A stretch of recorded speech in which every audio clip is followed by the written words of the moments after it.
Diablo 4 is inching its way closer to release, and with that being said, I thought it best to give a good introduction video on stats for beginners, in general, what you need to know, especially the utility stats, which we'll talk about later in this video.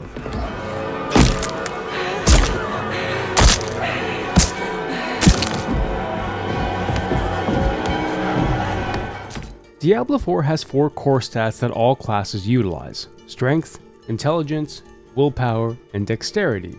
Each different class will start with different stats. For example, Barbarian will start with more Strength, lower Intelligence, Rogue with higher Dexterity but lower Strength, and Sorcerer with higher Intelligence but less Strength. Every time you level up, you will gain +1 stat point for all core stats. In addition to that, some pieces of armor or jewelry can add to your stats. Plus, the Altars of Lilith can add a permanent +2 to one of these core stats when you first find the altars. But what does the stats do for you? Each core stat has a specific benefit for your character. Strength provides +1 armor per point. Intelligence provides +0.05% to all resistance per point. Willpower provides +0.1% healing received and +0.25% overpower damage per point. Dexterity provides +0.025% dodge chance per point. Now the core stats will also provide 3 specific bonuses. They are times 0.1% skill damage, times 0.1% resource generation, times 0.02% critical strike chance. These bonuses will generate based on your character class.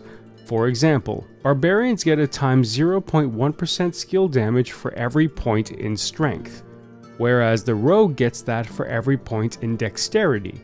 For the critical strike chance bonus, Rogues scale that bonus using their Intelligence, whereas Sorcerers use Dexterity.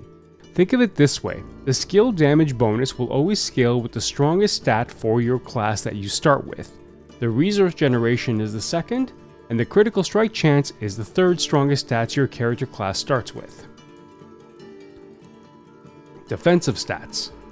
Defensive stats primarily will come from the gear you are using, and these stats will primarily consist of dodge chances, resistances, damage reduction, max life, armor, barriers, fortify, and much more. We'll get into those in another video. But defensive stats will always be your saving grace in battle, and used to help mitigate any damage from enemies. In Diablo 4, it is important to keep track of your defensive stats, and see where you may be lacking depending on the enemy you're facing.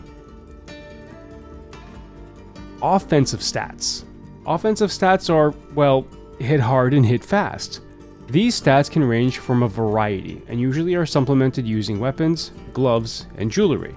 They are attack speed, critical strike chance, and damage, overpower damage, vulnerable damage, weapon damage, and much more. Not to mention that these also increase the damage you deal with your skills. So again, it's always good to keep an eye out on what damage you are outputting and what exactly is helping you output that damage. Barbarians, in my opinion, are profound in this, as they can hold 4 weapons at a time, and each of those items can stack those stats on top of each other. Goddamn lucky. Utility stats. Utility stats are a bit more unique in Diablo 4, as these stats do not contribute directly to your damage or defenses, but are more of a stat benefit to implement an effect or trigger an action. One of these stats is Lucky Hit Chance. This is new in Diablo 4 and acts as a trigger with any attack.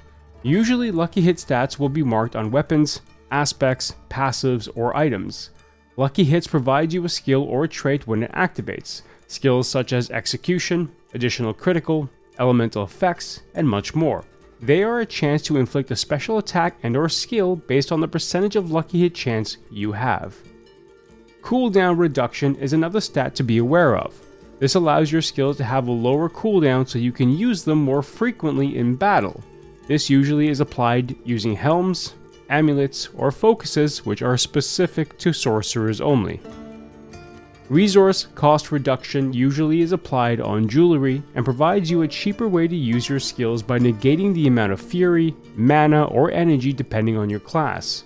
In conjunction of resource reduction, you can also have maximum resource, and this skill usually is adapted on jewelry and improves the amount of resource you use depending on the class in question.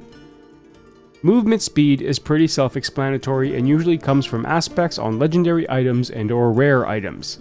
Based on details from Diablo, you can have only a maximum of 25% movement speed improvement based off of your base movement speed. Plus skill ranks is a very important stat boost that allows you to access skills you may have not considered unlocking. This is a great tool to test new skills without allocating a skill point to that skill tree. Even better is when the skill rank you get applies to a skill you already use. Even though the skill tree shows that certain skills can only be updated 3, 4, or even 5 times, if you max the skill, the plus skill rank stat will push that skill over the max level you can achieve. So that this stat boost is very effective for more than one reason, and extremely beneficial when you find them on armor pieces and focuses on sorcerers. Shrine buffs are similar to what we've seen in Diablo and many other ARPG games. You find a shrine, you activate it, you get the buff that shrines provide. Whether it's critical chance, speed boost, mana regeneration, or even a greed shrine that rains money on you once you kill enemies. Never pass up a shrine. Crowd control duration bonuses are stats that can be found on amulets and focuses that can increase the effects you perform on enemies. Effects such as chill, slow, immobilize, knockdown, etc. It increases the time the enemies are affected by it. There's also control impaired duration reduction. This stat can be found on chest items and potentially other armors, but I've only seen it on chest. This stat boost reduces the crowd control effects enemies apply to you. There are some specific stats we have found for pants and boots. Boots have been found to apply an evade stat with added sub-stats. Evade is available to everyone by clicking space on your keyboard. Some boots will apply an additional evade charge with the added benefit of additional movement speed and cooldown once evade is activated. Similar concept goes for pants and potions. Some pants will give you a substat once a potion is used to add barrier to your life, movement speed, or restoring resources. Again, these have only been found on boots and pants, but kind of makes sense. Final stat boost you should be aware of is Thorns. Thorns is an oldie but a goodie. It's an offensive stat that once hit, the enemies also take damage based on the percentage of your primary core stat. The more Thorn stats you have, the more damage they'll do to the enemies. This effect stat can be found on chests, shields, and pants, and can have a powerful effect on certain builds. Those are about all the stats to make you aware of in Diablo 4 for now. More can be added at a later time, but these are the ones we experienced during early access and open beta. What are your thoughts, and what stats do you think you'll be looking for when you make your builds? Let me know in the comments below. If you haven't done so already, please leave a like to the video and a sub to the channel to help it reach more eyes. If you want, why not check out this video right here where I express the true class review of D4. And if you want to show support another way, why not support on Patreon like these wonderful people do. Thank you for watching, and I'll see you in Sanctuary.